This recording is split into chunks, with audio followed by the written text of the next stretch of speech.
090. Buried. When Rain opened his eyes, there was nothing to see. The darkness was absolute. He would have thought he was using aura focus if not for the uncomfortable weight pressing down on him and the smell of blood in the air. He tried to sit up, struggling with whatever was pinning him to the floor.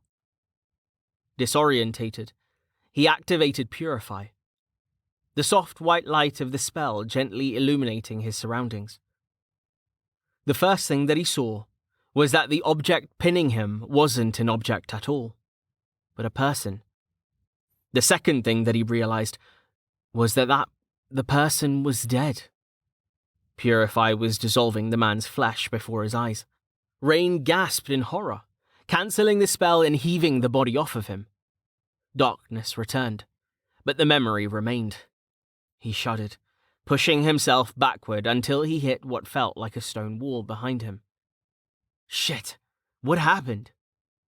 The last thing that he remembered was being dragged out into the hall, then nothing.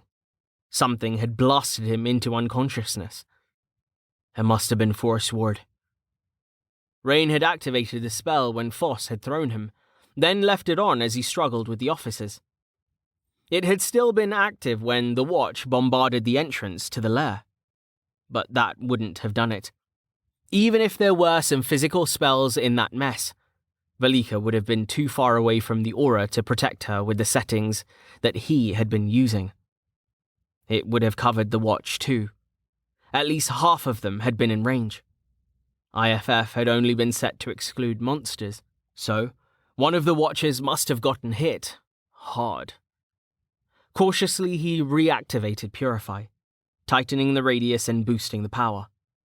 Light remained, and he could faintly make out the form of the dead man lying in front of him. It was a Watch officer, not one that he knew. The body was lying on its back, sightless eyes staring at the ceiling. Rain boosted Purify a bit more, then winced. The man's skin looked thin and dry. He could see the muscles of his jaw.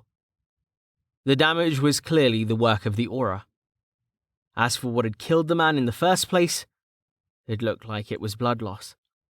The man's arm was missing. Rain spotted it lying a few meters away as he looked around the room. Oh no! What did she do? He activated detection, searching for entities.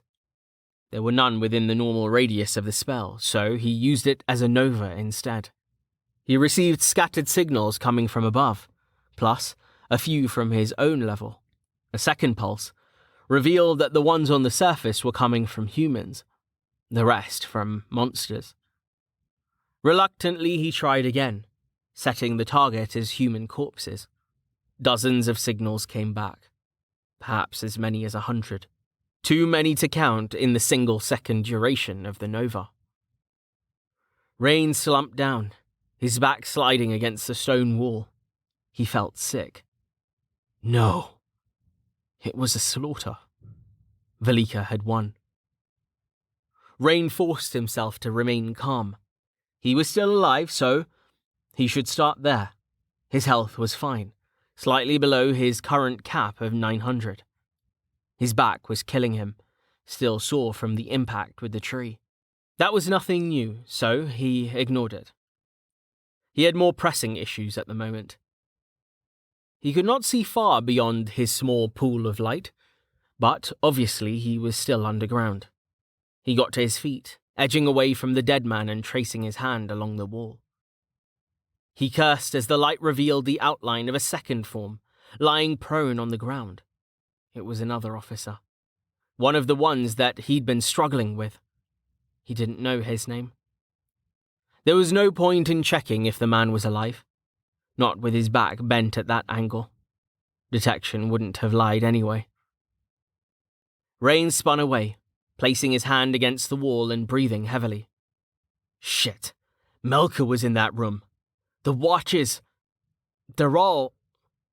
Why would they attack like that? He shook his head. Before he could worry about anyone else, he needed to get out. Quickly, he ran into a problem on that front. The door was blocked by rubble. leaving only a small crack near the ceiling. It looked like there'd been a cave-in. Shit, what happened?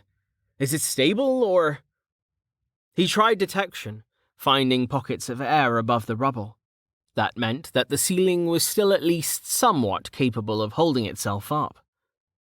He should be able to dig his way out, provided that he worked gently. He slunk back, defeated. One of the pieces blocking the door was particularly large.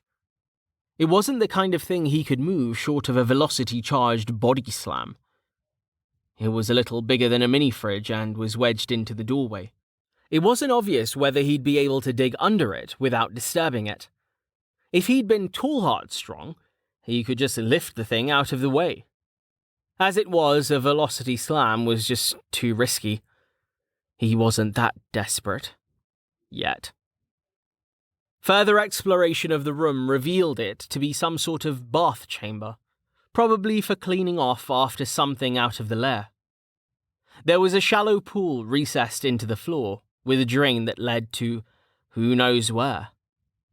The inlet was set high on one of the walls, but there was no water flowing now, and the pool was dry. That was pretty much it, other than the 2 dead officers.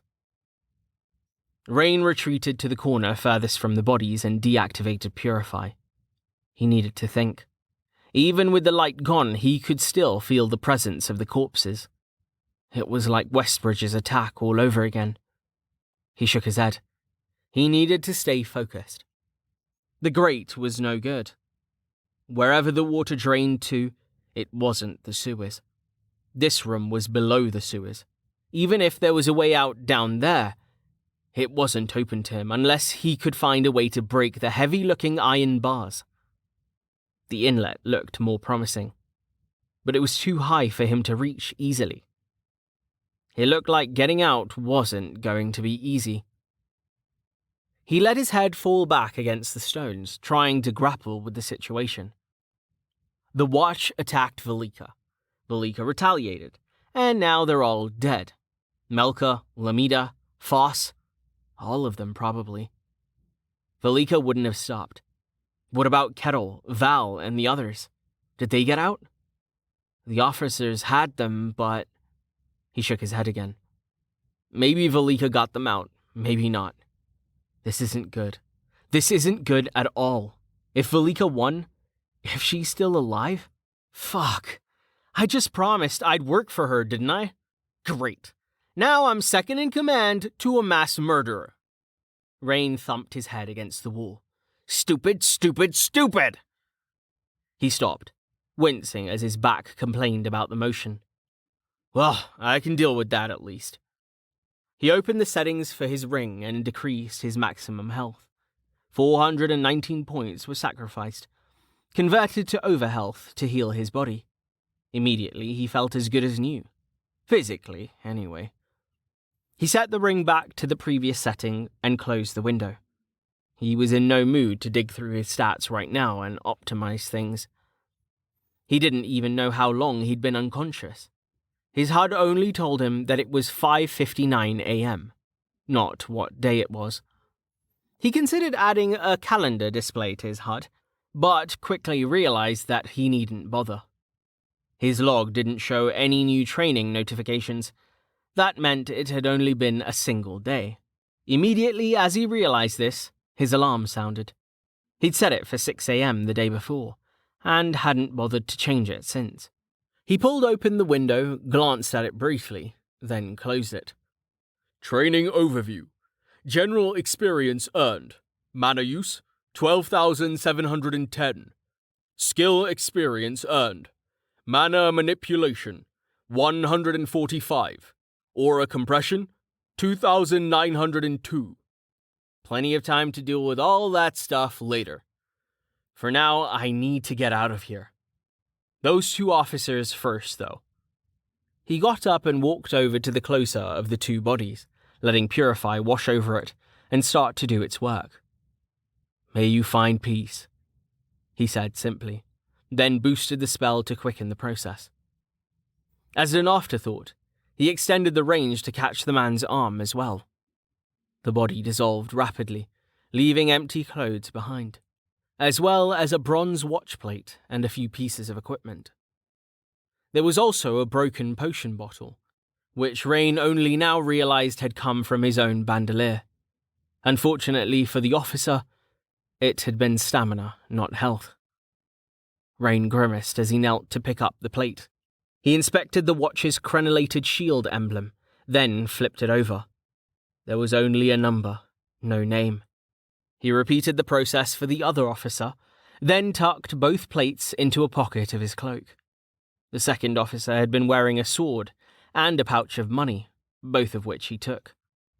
The sword wasn't magical, and there was a sketch of a smiling woman tucked into the pouch along with the tel and copper coins. Rain felt horrible when he saw that. His fingers tightened around the sword, and he punched the wall with his gauntleted fist. "Fuck!" he yelled, shaking his hand. He boosted Purify to give himself more light, set the sword down, and started pacing back and forth. He glanced at the door, then up at the tiny inlet. Damn it, I was right there, and I couldn't do a damn thing to stop it. I need to get out of this room, and I need to get out of this ridiculous barrier. I can't fight someone like Velika, not like I am now. I can't protect anyone like this. I'm just a little bitty bug, trying to dodge people's boots. It is unacceptable. He walked over to the door. Inspecting the rubble, he pushed lightly on one of the smaller pieces, then pulled it away when nothing collapsed. He moved a few more, but was forced to admit that he was never going to get out this way. There was another big piece below the first, visible now that he'd moved some of the smaller stones out of the way. There was no way he was going to be able to move either of the big ones. Unless... He pulled up his adaptation panel. Adaptation. Effective strength, 6.72. Total, 45. Base, 10. Sync, 24%. Buff, 35. Tolerance, 18. Effective recovery, 7.38. Total, 36. Base, 10. Sync, 41%. Buff, 26. Tolerance, 8. Effective endurance, 5.1. Total, 28. Base, 10. Sync, 30%. Buff, 18. Tolerance, 7. Effective vigor, 10. Total, 25. Base, 10. Sync, 40%. Buff, 15. Tolerance, 15. Effective focus, 39. Total, 39. Base, 10. Sync, 100%. Buff, 29. Tolerance, 49. Effective clarity, 229. Total, 229. Base, 200. Sync, 100%. Buff, 29. Tolerance, 61. Enchantment stat boosts. Current, 152. Tolerance, 133. Enchantment resistances. Current, 0. Tolerance, unknown. All that time in the lair and only 3 points of strength tolerance? Damn it! My strength sync is still so low. It's really hurting me here. How good is 6.7? Sure, I can pick up these little rocks, but the big ones are like something you'd see on the world's strongest man. No, even bigger than that. Let's say 10 strength is peak human. Would that be enough? I don't need to lift them. Just get them out of the way without bringing the ceiling down on myself. If I were stronger... He shook his head. No, that's a silly plan. Let me check all my other options first. He looked around the room, then up at the inlet. He walked over to it and jumped, falling far short. He jumped again, this time using velocity. Unfortunately, he overshot, conking his head on the ceiling. The next attempt was better. He grabbed the lip of the inlet and managed to hang on as his body crashed into the wall. Then, he pulled, raising his head over the edge to get a look into the narrow stone tunnel. Naturally, he needed to switch back to Purify for light. Wow, I guess 6.7 strength is something after all. I haven't been able to do a pull-up in years.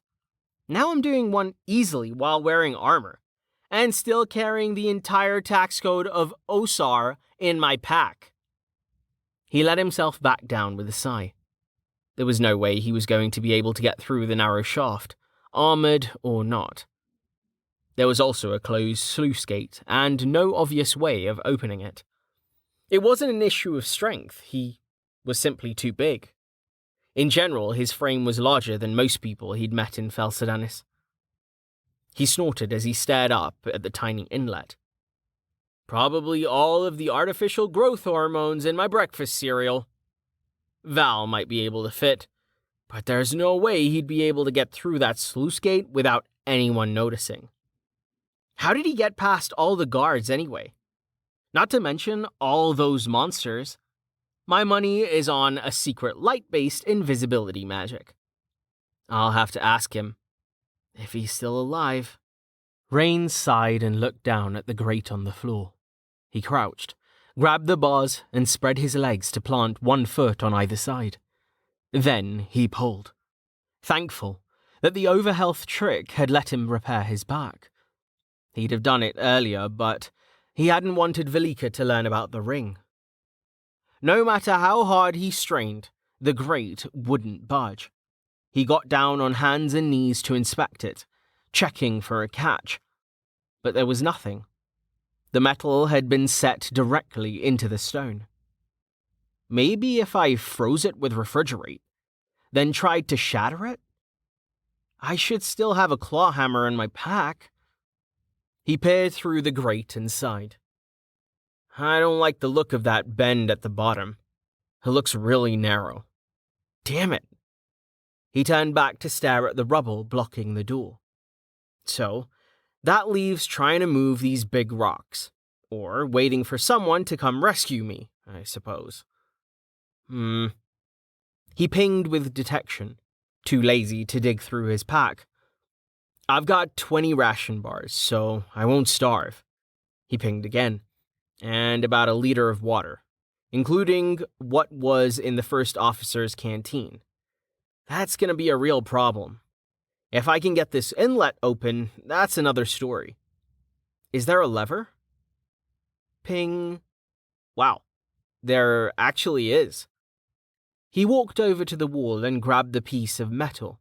He'd taken it from an empty sconce. But detection said lever, so he'd clearly been wrong. He pulled, and to his delight, water started trickling in through the inlet. He hurriedly pushed the lever back.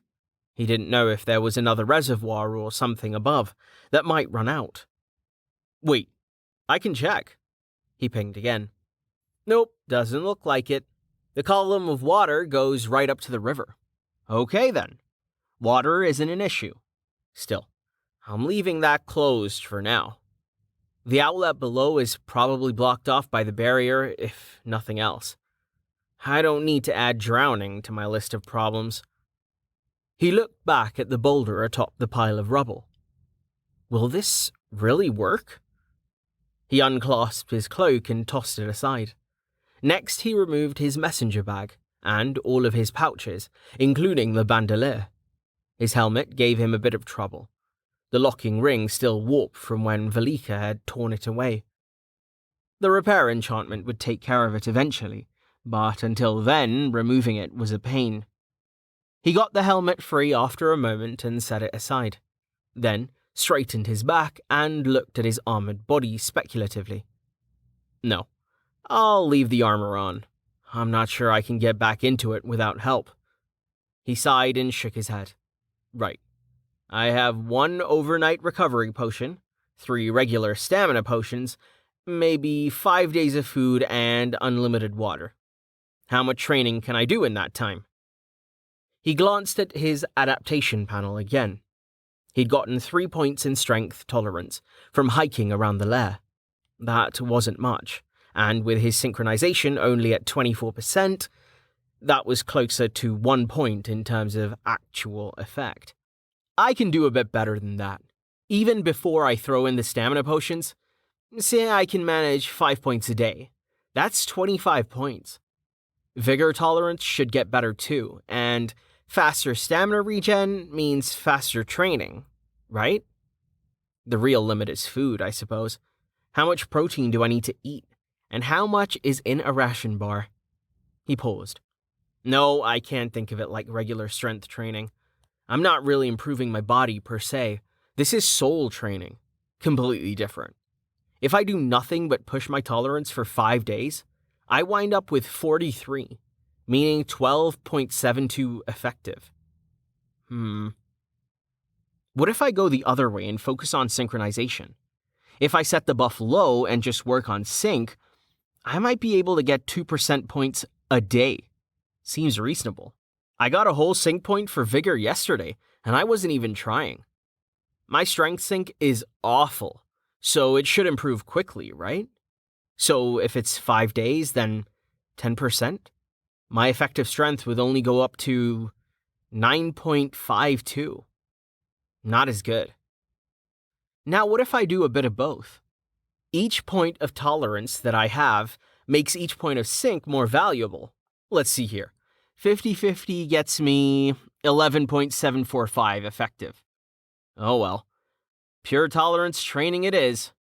I'll just have to hope that just under 13 strength is enough. He stopped pacing and sat down, switching from Purify to Winter. Purify wasn't free, especially at the level required to use it for light. He tilted his head, then pinged for torches, coming up with nothing in the room. He'd lost his in the tunnel. Damn. What happened to all of them? Wait a minute. Are monsters gonna spawn in here? After a moment of panic, he relaxed. They'd only be slimes. Ha! I might welcome the company. Honestly, someone will probably come along before I even get going on this crazy plan. He rested his head in his hands. Am I really gonna do this? He thought for a moment. Yeah, I guess I am. Let's call it Plan C. Plan A is yelling really loud and hoping someone comes with a pickaxe. On that note, hey! I'm trapped down here! Can anyone hear me? His voice echoed slightly in the stone room, but though he listened, there was no response. Oh well. I'll keep trying.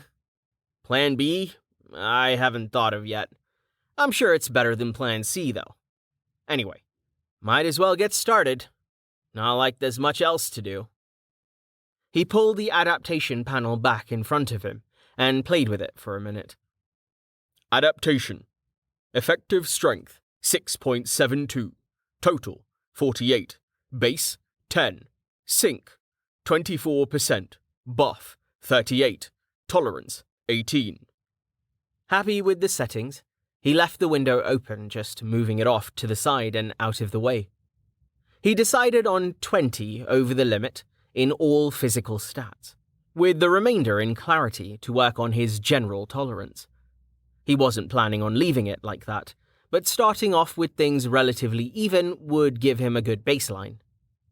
Rain moved into position, placing his hands at shoulder width and doing his best to straighten out his back. He lowered himself down, then pushed himself back up. 1. A perfect push-up. 2. 3. 4. He smiled faintly, thinking of one of the only shows that had managed to make him laugh during some of the darkest days of his depression. 100 push-ups, 100 sit-ups, and then 100 squats.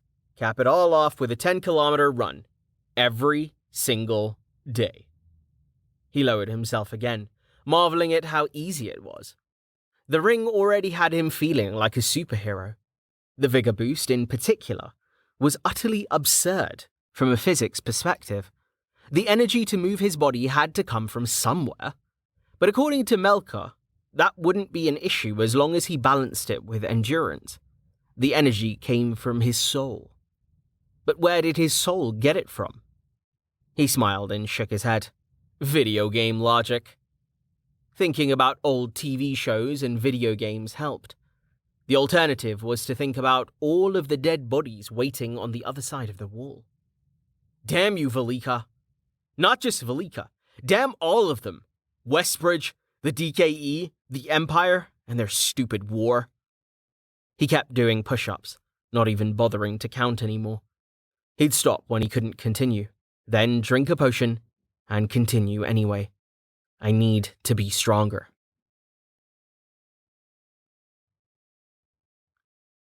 Mlemlek Kolati was having a bad day. Though perhaps day was the wrong word, he really had no idea what time it was. The bells that typically announced the hour had gone wild the night before. That had been the lookout sounding the alert in response to the Empire's attack. All that it had really accomplished was to give him a headache. It wasn't like there was anything that anyone could do about the army outside the barrier, not with citizen Sedanis unreachable within the lair. Mercifully, the constant ringing had stopped after a half hour. However, the normal schedule had not resumed. Something else must have happened, but he wasn't sure what exactly that could be. It wasn't like he could go check right now. He couldn't even make a guess at the time by looking at the sky, as another blizzard was raging outside of the dome. It could be midnight for all he knew. It felt like it was dawn, but he'd yet to receive his progress report to confirm that. All he knew for sure was that he should have been in bed hours ago. Mlem sighed, resting his head in his hands. Lots of storms lately. Did the Adamants summon this one, or is it just a coincidence? He looked up with one bleary eye. Another shower of fire had struck the barrier, causing a wave of ruddy light over the city before the darkness returned. They sure are persistent. The bombardment had been continuing on and off for hours. Mlem had been concerned at first, but now he was used to it. The initial salvo had been absolutely terrifying, but the barrier had blocked it without showing any sign of weakness. The Adamants had since slowed down. They were now launching magic in waves, likely to give them time to recover their mana in between. From what he'd heard, the army was digging in for a long siege. The message from the Magistral still listed the barrier's integrity as fair, meaning that the Adamants weren't making much progress, if any at all. Mlem smiled. The Dominus in charge of this mess must be spitting blood. I wonder if he's told the Potentate about his failure yet. Still, how did they get here? They couldn't have known about the barrier. Or maybe they did know but just underestimated it. From the outside, it must look like this is something the DKE did, not the work of some ancient magistral artifact. It's not like those are just lying around. Mlem smoothed his moustache idly. He believed that he'd finally puzzled out the reason why so few magistral ruins were ever found. Anything capable of breaching a barrier like this one would have also been capable of wiping the city from the map, simply by the fact that the magistral civil war had ended with their total destruction. Their offensive magic was clearly up to the task. In that light, it made sense for most of their cities to have been erased. It wasn't a perfect theory, though. Fel Sedanis was on relatively flat land. He would have expected there to be a crater or something. It was indeed a mystery. One that smarter people than him had spent their entire lives trying to solve. He sighed, rubbing at his temples, then looked at the building behind him. He was sitting on a crate outside of a small warehouse that he had rented, near the western edge of the city. The warehouse contained all the food that he'd purchased, in preparation for the scarcity that was sure to strike. He was out here to guard it. He'd sold most of his other goods and spent all of the coin he had on this gamble. He wasn't about to let anyone take it from him. It wasn't much, especially when compared to the fortune he had commanded in the past. But it was all he had. Once the prices rose, he would make quite the profit, if he lived that long. Another volley of magic struck the barrier, arcane lightning this time. The city was coloured in violet, as the bolts glanced off the magical dome. It really was quite beautiful. The lack of sound made it seem more like a colour show in Jugara, rather than a high-tech siege magic. He sighed again, thinking of the riots that had broken out across the city. Idiots. The barrier would hold, he was sure. If it hadn't even weakened by now, then it wasn't going to. He contemplated adding another rule, something along the lines of, trust the magistral. But he was too tired to figure out a more appropriate phrasing.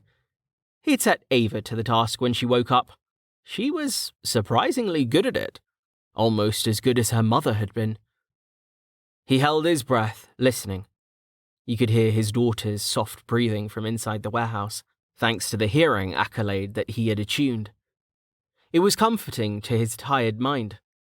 What was less comforting was the sound of footsteps headed his way, growing louder by the moment. Rotten hulls! Mlem muttered and hopped off of his crate.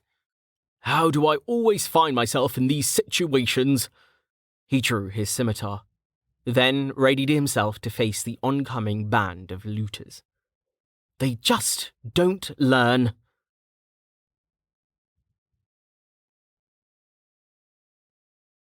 Carten's footsteps were muffled by the luxuriant carpeting as he walked along the hallway. He wasn't carrying his shields or wearing his helmet. Both were back in the room that Velika had set aside for him. Instead, he had a leather backpack slung over one shoulder, the contents clinking softly as he walked. He came to a stop outside Velika's door and nodded to the woman guarding it. He liked this particular guard. Brer something, he thought her name was. But then again, he liked anyone who was smart enough to use a shield. Is she awake? Carten asked, gesturing to the door. The woman shrugged. I think so. Is that what she asked for? Carten nodded. All's I could find. The nobles say they ain't got much, but I squeezed a few out of them. Most of this is from those two weirdos who run the shop by the south wall. The guard nodded. You better go in then. How is she? Carten asked apprehensively. Bad? Bad, the woman replied. I know I wouldn't want to go in there right now. She almost killed the servant who tried bringing her breakfast. Carten grinned to hide how concerned he was for the citizen's mental state. I'll be fine. I'm too pretty to kill. He ran a hand through his bushy black beard. The woman snorted, motioning to the door. Get in there. The sooner she gets those potions, the better. Carten nodded. Just wish I'd found some of them scrolls. You think her hair'll grow back? The woman shook her head. I don't know. I think it's her leg that... Fuck you, Westbridge! Answer me! I know you can hear me! Both Carten and the guard winced as Velika's voice boomed through the hallway. The pressure was enough to send dust falling from the ceiling. Shit, said the guard, rubbing at her ears. I hate it when she does that. Carten frowned. He knocked twice, then pushed open the door and stepped inside. The potions would be enough. They had to be. He hated to see anyone like this, let alone someone who was so beautiful and strong. The sooner that Velika recovered, the better.